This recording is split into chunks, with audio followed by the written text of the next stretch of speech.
I find that in drawing there's a very direct link between thought and gesture that can be explored in a number of ways. And the initial thing that really pulled me in is this sense of drawing as prefiguring other forms. So it could map a landscape or suggest architecture, capture movement, record a sequence of movements or instructions for another person. So the sense of directness of something very fresh is something that I try to find again and again in different ways. I think an important distinction to make is that I'm not drawing on different materials, but really through them and in them. The drawing, in a sense, becomes a material, and the material becomes the drawing. That's very important to me. The drawing is inside of the mirror.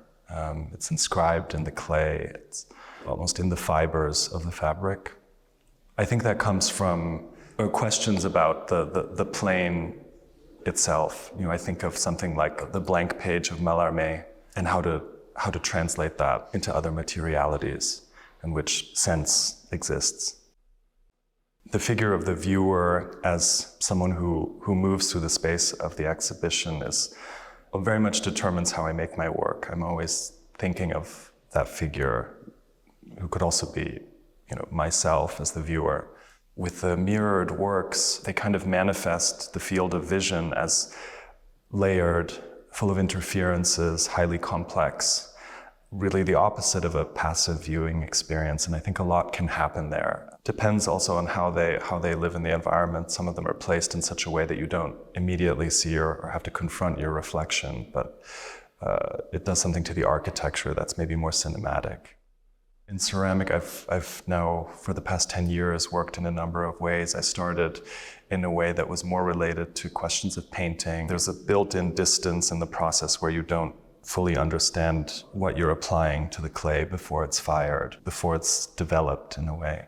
And recently I started working more directly with the material where I would marbleize together distinct colors of clay bodies or draw directly into the wet clay or collage pieces of wet clay together or even fragments of fired clay glazed together in the kiln. I would say that my work with textiles is a kind of way to sidestep painting and move towards material culture, which has more social implications. The technique of dévorer is something I came upon recently and responded to immediately because it's fascinating poetic implications of the devouring of a fragile material.